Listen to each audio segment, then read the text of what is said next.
Hello, welcome back to the Great Games in Najdorf, and today we'll see a wonderful game played by Garry Kasparov defeating Vishy Anand. So, e4, c5, knight f3, d6, d4, cd4, knight d4, knight f6, knight c3, a6, of course Najdorf. Vishy chose here the classical line, bishop e2, e5, knight b3, bishop e7, castle, and bishop e6. Well, here I recommend castle, but it transposes to some main lines. Bishop e6 is another big line, so f4 was played in the game, queen c7, and knight d5. Bishop d5, e d5, and knight bd7. Black has to play knight bd7 before castle actually, because black really doesn't want to take on e5 with the pawn. So c4. Instead of c4, there is bishop e3, knight b6. Now the d5 pawn is in trouble, so white has to give up the dark squared bishop, and bishop b6, queen b6, king h1, castle. Black is really comfortable, but the only problem can be c4, rook a c8, rook c1, g6, and c5. But of course this is not dangerous for black.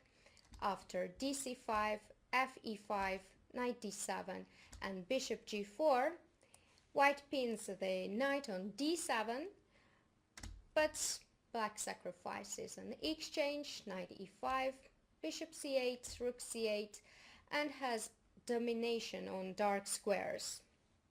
Bishop will block the pawn on d5, knight on e5 is very strong, controlling so many squares. And black has full compensation. So let's get back to the game. Knight bd7, c4, and castle. Well, why not knight b6?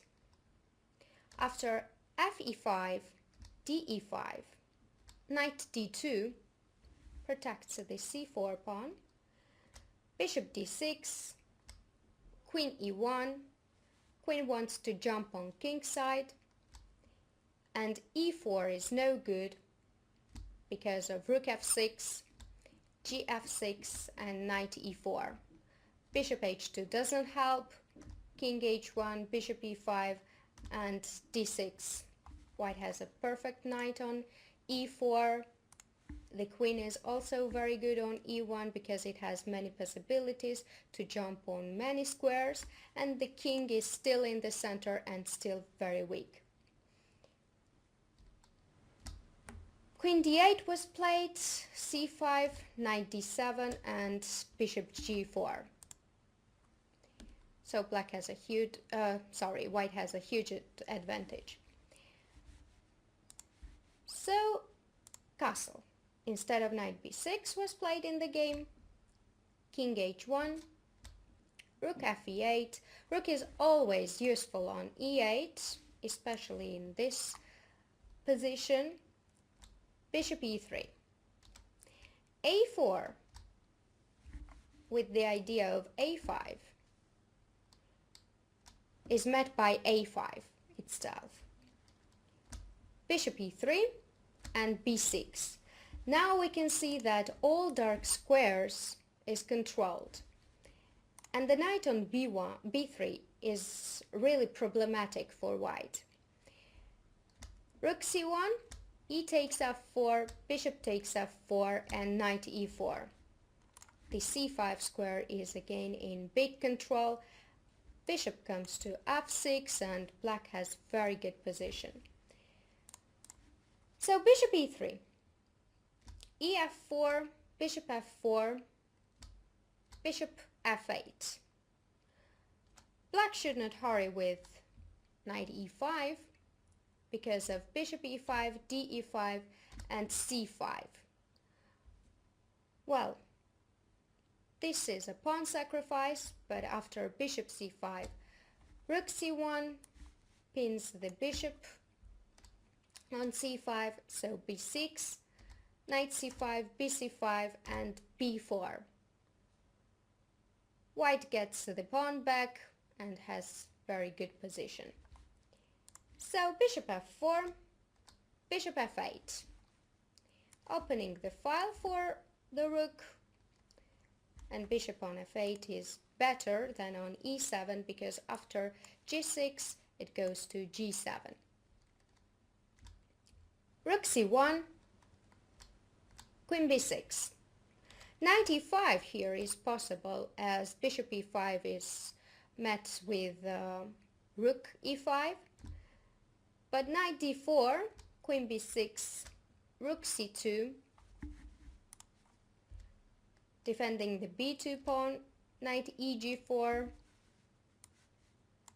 once knight e3, bishop g4, knight g4, knight f5, well, queen g4, queen d4 is okay for black, but knight f5, knight e5, b3, queen d8. Of course possible to play, but I like the move what Kasparov played.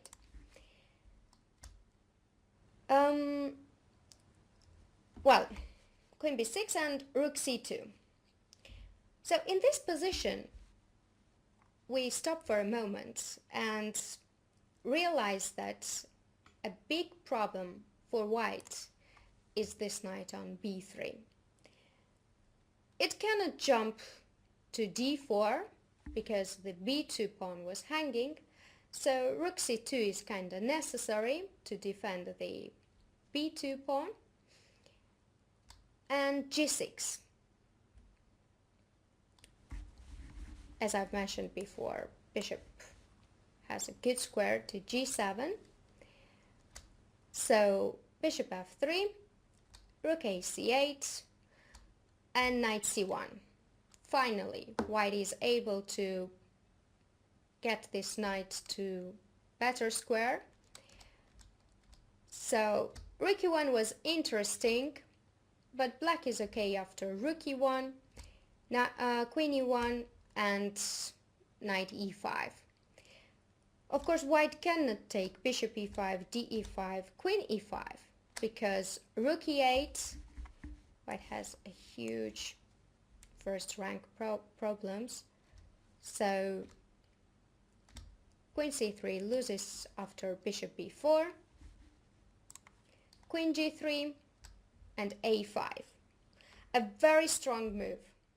We need this d4 square for queen to go bishop c5 later on. Oh, sorry. And threaten the mate on g1. So if knight c1, queen d4, knight b3 is met by queen d3, and if some kind of random move like b3, then bishop c5. And mate is really unavoidable. So knight e5, c5 is possible, but after queen b5, black is doing okay. The rook is pinned, I'm sorry, the pawn is pinned actually on c5. So let's get back to the game. Knight c1, knight e5, b3. Supports the c4 pawn, h5. A very good move. Makes the g4 square under control. h3, bishop g7 and knight e2. Now Kasparov took on f3, knight f3. one might think that the knight on e5 is so strong and the bishop on f3 is really bad because of the pawn structure. Pawns are on white squares, so the white squared bishop is really closed. It doesn't have to go anywhere. e4 square is under control, g4 square is under control. So why to take the bishop on f3 with such dominant knights in the center? But Kasparov realizes that this knight actually in the center is not doing anything, and this bishop controls a very important e4 square. So after knight f3, white has to take gf3 if he does not want to lose the battle of e4 square. For example, rook f3, queen c5, underlining the bad position of rook on c2 because now the threat is knight d5. So rook, if knight d4, then knight d5 of course, but if rook c1, so that bishop protects and knight protects the rook and there is no knight d5, then knight e4 with several threats. Knight f3, gf3. gf3 controls the e4 pawn, but now white has horrible pawn structure. Look at the h3 pawn. It's really weak. Queen c5 with the same ideas. Knight d5, so the rook on c2 is very bad. Rook c1 and b5. A very good move, opening another file for rook, b file this time. And if knight d4, then b takes c4, b takes c4, knight d7 is very good. Knight jumps to e5, and then, for example, after knight b3, queen a3, after knight e5, this pawn will be very weak on c4 and other pawns also has to be controlled. So b5,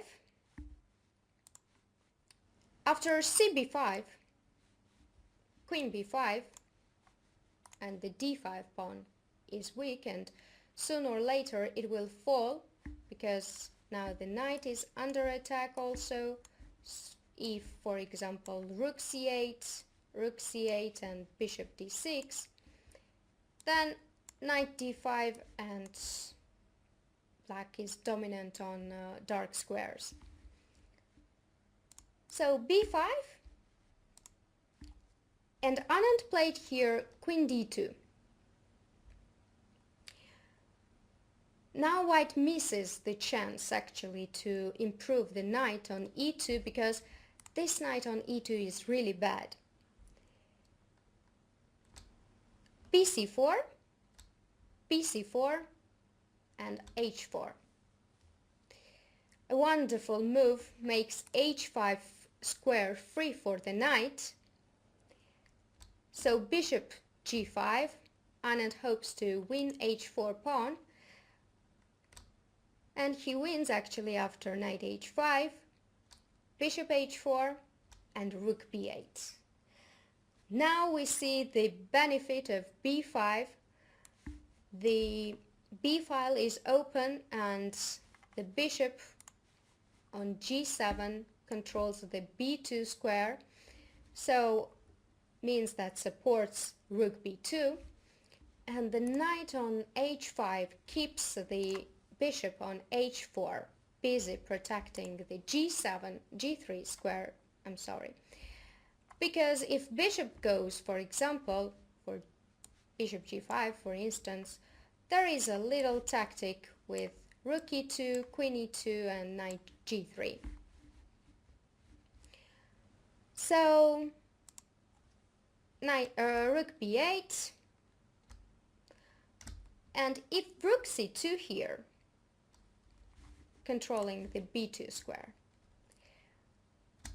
queen c8, a very good move, attacking h3 pawn. Any king defense, I mean king h2 or king g2, is bad because of rook e2. King g2 is obviously bad because of rook e2, queen e2, and knight f4. And king h2 is bad again because of rook e2, queen e2, and knight f4, attacking h3 pawn and the queen at the same time. So rook b8, knight g1, rook b2, and now white is in real trouble. Rook c2, probably white hoped for rook c2 and somehow making black's attack not that strong, but he missed a little tactic, queen c4. The rook on c2 is pinned and the queen attacks many pieces.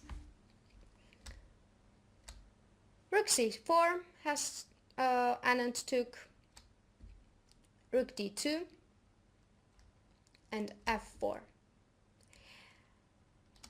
Now a logical move like rook c6 with double attack is really bad because the king on h1 is in mating net and this rook controls the second file.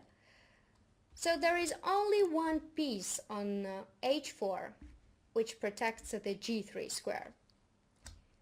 So after g5, white cannot take bishop g5 because of knight g3 mate.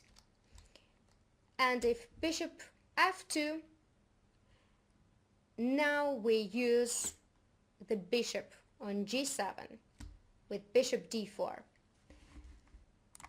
We can see how bad the bishop is on f2 because it is the only piece which protects the g3 square.